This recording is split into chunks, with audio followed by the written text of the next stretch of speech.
Governalismo é um chamado à unidade cristã. Uma verdade seja dita aqui: toda a igreja brasileira nestes últimos 2 anos está ouvindo o empresário cristão governante Pablo Marçal anunciar sobre o quão poderosa é a unidade de linguagem em tudo o que empreendemos fazer. Ele mesmo neste ímpeto se posicionou politicamente no país, a fim de alcançar a nação em sua totalidade, resgatando os mais elevados ideais que já se lançou sobre a nação brasileira. Desde o seu princípio, Pablo Marçal lembrou as profecias de Dom Bosco para o Brasil, essas por sua vez confirmaram as aspirações anteriores, vindas de Portugal, e sua missão cristã de ser o quinto império na Terra, aquele do sonho do rei Nabucodonosor. Vê livro do profeta Daniel. Isso não é enfatizado pela história no Brasil, é claro, ocultaram pela vaidade das paixões iluministas, e também do renascentismo que em suma, é tentativa de tirar Deus da jornada histórico-humana civilizatória, o que também teve a ver com a exclusão da Igreja Católica e o poder político que já exercera no mundo daquela época. O investimento de Portugal na ilha de Veracruz, como se chamou primeiro este território, que pela exuberância natural jamais antes avistada, acreditou-se ser o paraíso ocultado por Deus, onde viveram Adão e Eva, era a possibilidade de criar essa nação profética, que seria o germe da comunidade eterna vindoura, já aqui na Terra. Sim, sempre teve a ver com esse anseio espiritual cristão, que movia o imperador português. Sei que a maioria dos crentes evangélicos deste tempo, sequer ouviram falar disto, Quinto Império Português, etc., também não dão importância às profecias lançadas sobre o Brasil, não acreditam nelas. Na verdade impera monstruoso preconceito denominacional, o que na verdade é somente medo de perder o controle sobre o rebanho capturado pelo viés denominacional, a fonte de seu poder, capitalização, sustentação etc., etc.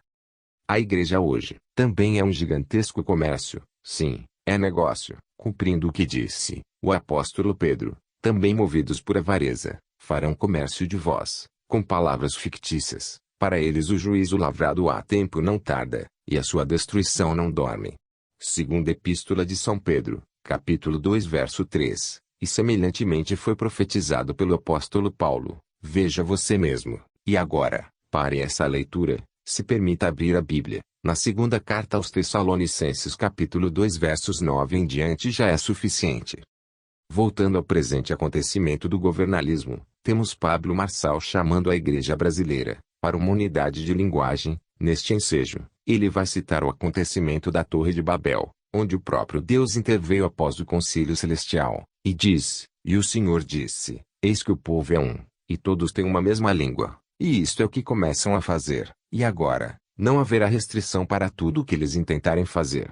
Gênesis capítulo 11 verso 6. Agora somos filhos de Deus, diz o apóstolo João. A unidade da igreja é um pedido do Senhor Jesus ao Pai, a quem nada nega ao Filho amado. Ver Evangelho segundo João capítulo 17. O governalismo compreende que Jesus não voltará enquanto a igreja não for um corpo unido, um corpo são, na exata frequência do reino. Isso porque ele é a esposa do Cordeiro, a noiva ataviada, isto é, preparada, para governar eternamente como adjutora celestial pelo resto da eternidade. Então Pablo Marçal, que já vinha com sucesso empreendendo no digital há anos, partindo de um emprego simples, de atendente de call center na Brasil Telecom, como conta, para empreendedor digital, hoje multimilionário, sentiu que toda a Igreja de Jesus precisava saber que era possível para qualquer um dentro dela. Bastando para isso, acessar a identidade real, descobrir o propósito, e empreender neste propósito, o que foi o que ele também fez. No entanto, não basta somente falar e ser mais um. Deus lhes deu uma ciência. Ela se chama agora governalismo, o maior movimento social deste tempo. Aqueles que hoje habitam na distorção do real, toda a sociedade no mundo todo, afirma o cientista Norberto Kepler das ciências trilógicas, pensam obviamente o governalismo em termos tradicionais, próprios de sua cultura distorcida, e pasmem, a igreja deveria entender, mas não. Ela também opera segundo as regras culturais distorcidas deste mundo, e usa das mesmas regras para tudo dentro dela, tudo invertido mesmo negando essa inversão tão visível agora, ante o desafio do autogoverno em Cristo, ou segundo a orientação do Pai que é Deus. E duro ter que dizer isso aqui, mas a igreja brasileira inteirinha, está na distorção, que é a inversão da ordem existencial estabelecida por Deus. Essa causa da sua não prosperidade como povo e sociedade cristã, hoje corre perigo porque sua falta de unidade a levará a assistir, e até aplaudir a destruição de uma por meio de outra, estão às vésperas da automutilação ideológica e cultural. Os entendidos sabem do que estou falando. O governalismo está chamando os cristãos para a unidade, e identidade e propósito em Cristo. Isso não deveria ser um pecado, nem motivo de medo das lideranças, que à semelhança dos fariseus nos dias de Jesus, o temiam prevendo o fim do comércio e negócio que se tornara o templo de Jerusalém, a casa de Deus. Hoje são as denominações evangélicas, bora resumir, mas o cristianismo atual inteiro é exatamente isso também, cada qual destas, agora, tem a sua própria casa de Deus, e isso legalizada, com registro em cartório local e CNPJ, tudo certinho. Como diz a Constituição brasileira que deve ser todo negócio amparado por ela, a Constituição Federal, tudo isso tem um custo, é legítimo toda a cobrança a fim de cuidar bem, zelar, etc. Hoje, a instituição religiosa, se autoprotegendo, da verdade inevitável, o governo dos filhos de Deus, no mesmo espírito religioso, está disposta a repetir tudo o que fizeram os fariseus aos discípulos de Jesus naqueles dias, ver Atos dos Apóstolos. Porém o povo de Deus, a igreja que é a noiva do Cordeiro, deveria tomar ciência disto que ela faz na terra, deveria ter ciência do negócio religioso, e não usar de engano com o adepto, que iludido, tem esse negócio, como sendo outro negócio, aquele que começou com Jesus, e continuou como as testemunhas fiéis, seus discípulos, os apóstolos. É preciso conhecer a história do cristianismo, para entender ao menos um pouco do porquê, hoje ele está na condição do real invertido, como diz o Dr. Kepler, Trilogia Analítica. Bora lá, então. O cristianismo é uma religião que prega a união e o amor entre os seres humanos. Desde o seu surgimento, há mais de 2000 anos, a mensagem central de Jesus Cristo tem sido um chamado à unidade e à fraternidade entre todos os povos. No entanto, ao longo da história, o cristianismo tem sido marcado por divisões e conflitos entre as suas diversas correntes e denominações. Neste artigo, vamos discutir a importância da unidade no cristianismo e as principais barreiras que impedem a realização deste ideal.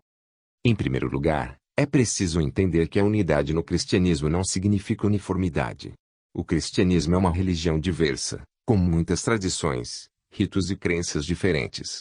A unidade, no entanto, está relacionada à partilha de um conjunto de valores e princípios comuns, como o amor ao próximo, a justiça social, a compaixão e a misericórdia. Uma das principais barreiras à unidade no cristianismo é a divergência doutrinária. Desde os primeiros séculos da era cristã, surgiram diversas correntes e interpretações da mensagem de Jesus Cristo. Ao longo do tempo, essas diferenças se acentuaram e resultaram na criação de inúmeras denominações e igrejas, cada uma com sua própria doutrina e tradição. Outra barreira importante é a questão da autoridade. Algumas denominações cristãs consideram que apenas a Bíblia é a autoridade máxima em matéria de fé e prática, enquanto outras reconhecem a autoridade de outros livros sagrados, como a tradição oral ou os ensinamentos dos santos e dos padres da Igreja. A diversidade cultural e étnica também é um desafio para a unidade no cristianismo.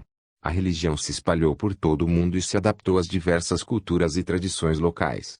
Isso resultou em uma grande variedade de expressões religiosas, que nem sempre são compreendidas ou aceitas por outras denominações ou grupos cristãos.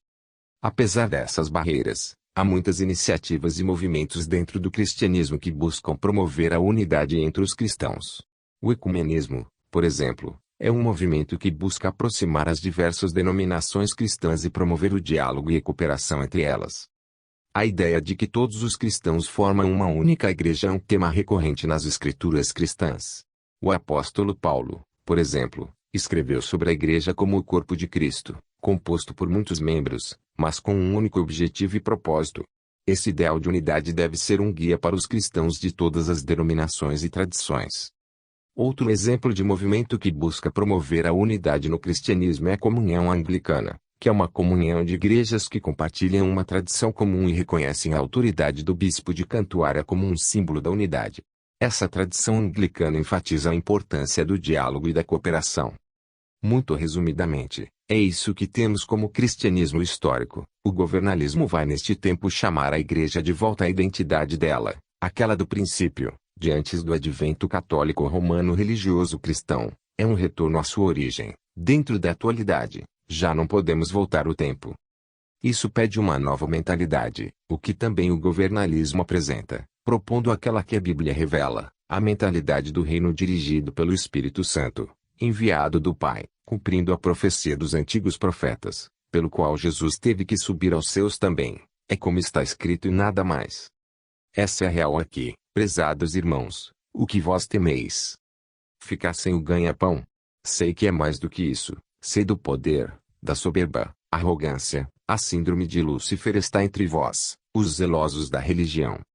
O governalismo, já te anuncia de antemão, não dá mais para esperar.